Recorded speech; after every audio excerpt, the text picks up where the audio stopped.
Shalom, and welcome to All Israel Gems.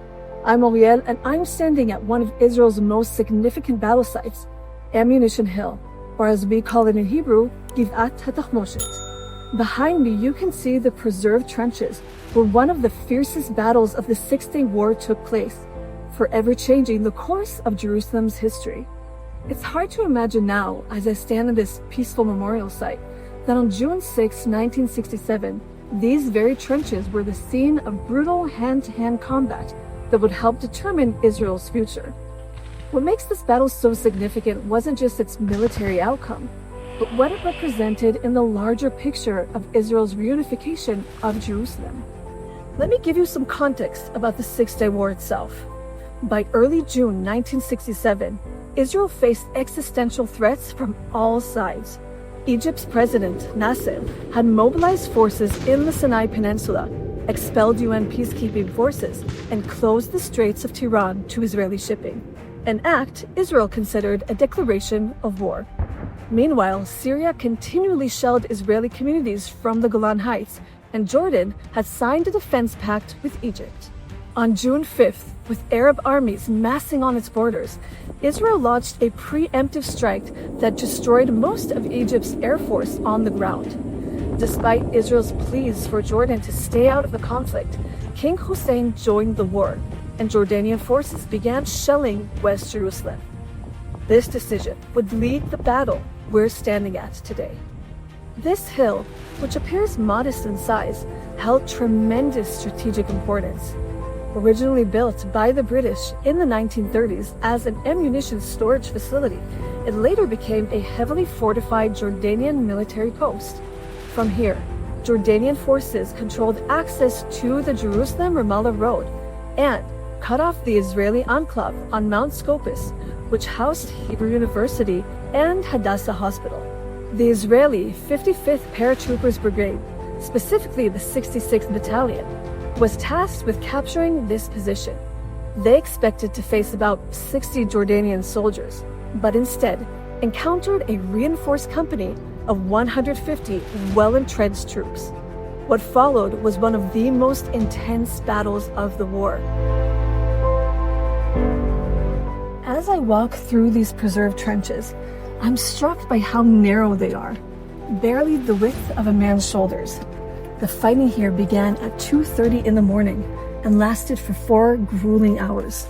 Israeli paratroopers used Bangalore torpedoes to clear barbed wire and fought their way through these trenches, often engaged in hand-to-hand combat.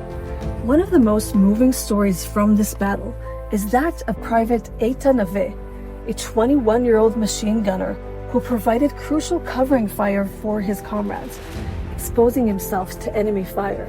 Neve was killed in action and posthumously awarded Israel's Medal of Valor. His sacrifice, along many others, highlights the tremendous cost of this battle. 36 Israeli soldiers and 71 Jordanian soldiers lost their lives.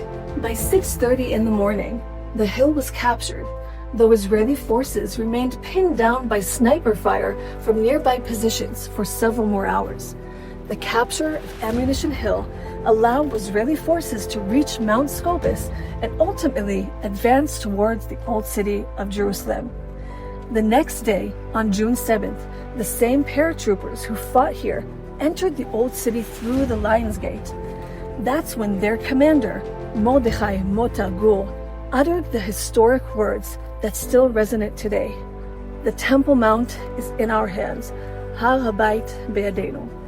For the first time since 1948, Jerusalem was reunified under Israeli control, a moment of profound significance for the Jewish people and indeed many Christians who see these events through a prophetic lens. Today, Ammunition Hill serves as a national memorial site and museum. As we walk through the grounds, you can see the 182 olive trees planted in the memorial garden, each representing an Israeli soldier who fell during the battle for Jerusalem. The underground museum, built within the original Jordanian bunker, houses exhibits that tell the stories of the soldiers who fought here and the broader story of Jerusalem's reunification. What I find particularly moving about this site is how it connects Israel's ancient and modern history. For 19 years, from 1948 to 1967, Jews were unable to access their holiest site, the Western Wall. The battle that took place here was a crucial step in restoring that access. Many see the events of 1967 as the fulfillment of biblical prophecy, pointing to Jesus' words in Luke, that Jerusalem will be trampled by the Gentiles until the time of the Gentiles are fulfilled. Each year on Jerusalem Day, a ceremony is held here to commemorate the city's reunification. The site has also become a symbolic induction center for new IDF paratroopers, connecting today's defenders of Israel with the legacy of those who fought here. In 2012, something remarkable happened at this very site. Israeli and Jordanian veterans who fought against each other met here to share their stories and honor the fallen from both sides. This powerful moment of reconciliation reminds us that while we must remember the sacrifices of war, we also pray for the peace of Jerusalem. As our visit to Ammunition Hill comes to an end, I'm reminded that the story of modern Israel is filled with moments where, against overwhelming odds, this nation not only survived, but thrived. The paratroopers who fought here faced a numerously superior force in unfamiliar terrain. Yet through courage and determination, they helped change the course of history. Thank you for joining me at Ammunition Hill for this All Israel Gems video. For more Israel-related content, please subscribe to this channel and follow us on allisraelnews.com. Until next time, Shalom from Jerusalem.